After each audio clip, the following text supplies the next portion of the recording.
समझदार मंत्री की कहानी। आज की इस कहानी में हम बात करेंगे एक समझदार मंत्री की सूझबूझ और समझदारी की। हम ये भी जानेंगे कि कैसे एक मज़ेदार कहानी में मंत्री अपनी बुद्धि से राजा का मन जीत लेता है। यूरोप के किसी एक देश में बहुत ही नेक दिल राजा शासन करता था। इस राजा के शासनकाल में उसे राज्य का हर एक व्यक्ति बहुत खुश था, क्योंकि सभी धन धान्य से समृद्ध थे। एक बार राजा को अपने देश में तीर्थ स्थानों और ऐतिहासिक जगहों पर जाने की इच्छा की। राजा यह सोचकर कि इन सारी अच्छी जगहों के साथ अपनी प्रजा से भी आमने सामने बात कर लूँगा, पैदल ही यात्रा कर निकल पड़े। राजा कोई खूबसूरत तीर्थ स्थानों पर, ऐतिहासिक स्थलों पर गए और अपने राज्य के बहुत सारे लोगों के साथ वार्तालाप किया। राजा को यह जानकर बहुत प्रसन्न हुई कि उसके राज्य में सभी लोग सुखी हैं। दूसरी तरफ राज्य के सभी लोग भी राजा से बात करके बहुत खुश हुए। उन्हें लगा कि राजा का दिल भी राजा जितना ही बड़ा है। कुछ दिनों बाद यात्रा खत्म होने पर राजा अपने राजमहल लौट गए।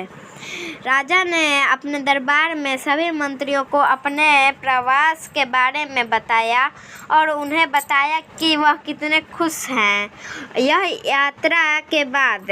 लेकिन उनके पैरों में असहनीय तकलीफ हो रही है, क्योंकि उनके राज्य में जितने भी रास्ते हैं सब पथरीले और जो चुभ कर पैरों को काफ़ी तकलीफ देते हैं।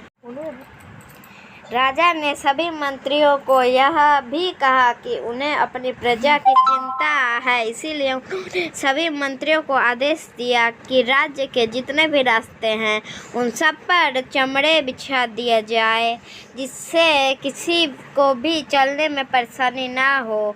राजा का आदेश सुनकर सभी मंत्री आपस में चर्चा विचारणा करने लगे।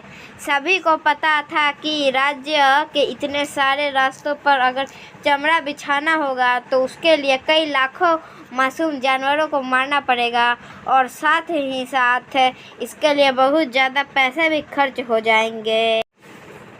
राजा के कुछ पुराने मंत्रियों में से एक मंत्री काफ़ी समझदार था। इस मंत्री ने राजा के आगे प्रस्ताव रखते हुए कहा, महाराज, मेरे पास एक सुझाव है।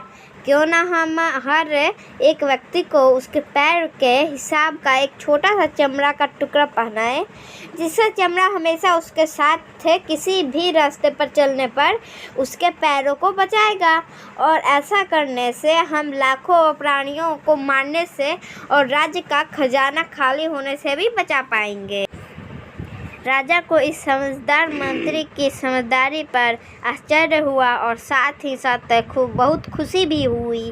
राजा ने इस मंत्री को अच्छा इनाम दिया और तुरंत अपने लिए चमड़े के 2 पैरों में पहनने वाले टुकड़ों का इंतजाम करने के लिए कहा, जिसके बाद इन्होंने जूते शू का नाम दिया। राजा इन जूतों को इस्तेमाल करके काफ़ी खुश हुआ।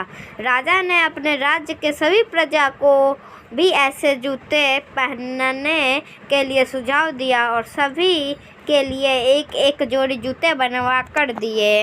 अगर ये कहानी अच्छी लगी हो तो हमारे चैनल को सब्सक्राइब करें, लाइक करें।